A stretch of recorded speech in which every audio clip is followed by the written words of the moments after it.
Il était une fois, dans un pays où les forêts s'étendaient sombres et profondes, leurs ombres épaisses de secrets, deux amoureux nommés Jorinda et Joringel. Jorinda était une jeune fille d'une beauté rayonnante, ses cheveux une cascade de vagues châtaines, sa voix un chant qui rivalisait avec les alouettes à l'aube.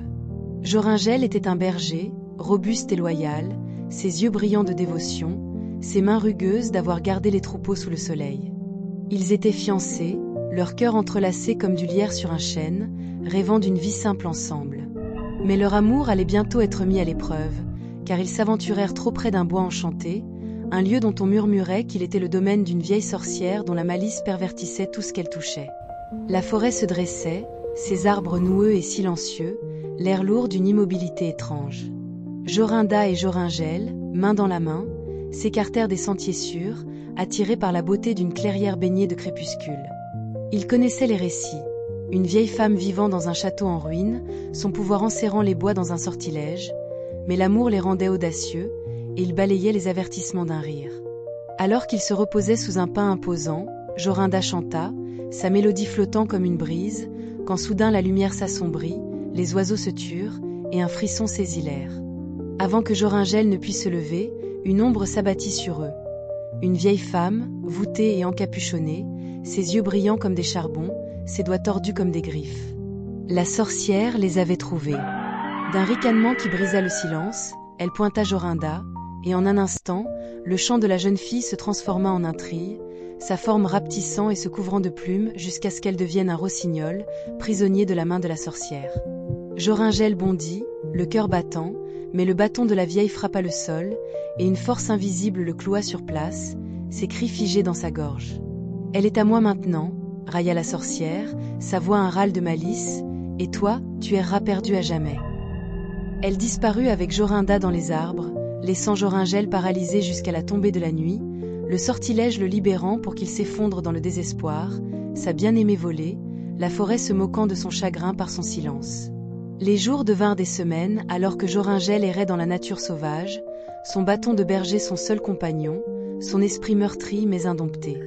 Il chercha le château de la sorcière, une ruine de pierre déchiquetée cachée au cœur du bois, où des centaines de rossignols chantaient dans des cages, leur voix un cœur de douleur. Chaque nuit, il rêvait de Jorinda, son visage scintillant dans les étoiles, l'encourageant à continuer. Un crépuscule, en gardant un troupeau près d'une prairie, il rencontra un berger qui parla d'une fleur écarlate, la « fleur de vie », censée fleurir une fois par an sous une pleine lune. « Elle brise tout sortilège », murmura le vieil homme, « mais prends garde, la sorcière la protège farouchement. » L'espoir de Joringel s'enflamma à nouveau, et il jura de la trouver, son amour une flamme perçant sa lassitude. Les mois passèrent, les saisons changèrent, jusqu'à ce qu'une pleine lune se lève, jetant de l'argent sur la forêt. Joringel se faufila dans les broussailles, le cœur battant comme un tambour, guidé par une faible lueur.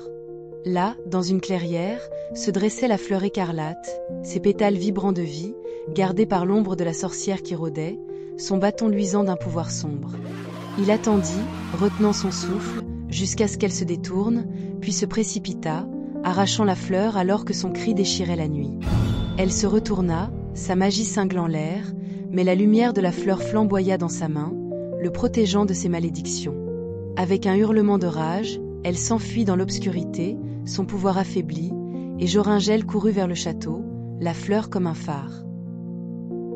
Il atteignit la ruine à l'aube, ses murs dégoulinant de mousse, l'air saturé du lamento des rossignols. Tenant la fleur haut, il entra, et alors que son parfum emplissait la salle, les cages s'ouvrirent d'un coup. Des centaines d'oiseaux s'envolèrent, leurs plumes scintillant, mais l'un resta, un rossignol aux yeux de Jorinda. Joringel le toucha avec la fleur, et dans une explosion de lumière, elle se tint devant lui, humaine à nouveau, ses cheveux châtains tombant librement, sa voix tremblante de joie. Le sortilège se brisa, les autres jeunes filles, âmes captives depuis longtemps, retrouvèrent leur forme, fuyant le château dans un flot de larmes et de rires.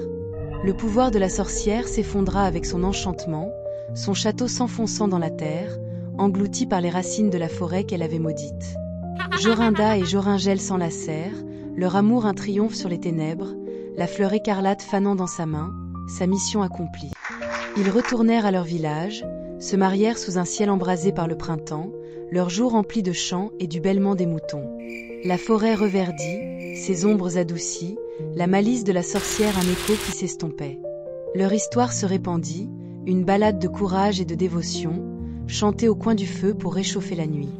Et si vous parcourez ce bois aujourd'hui, dit-on, là où le clair de lune danse et où les alouettes chantent à l'aube, vous pourriez entendre le chant d'un rossignol, une note persistante de Jorinda et Joringel, dont l'amour a défié le plus profond enchantement pour fleurir éternellement.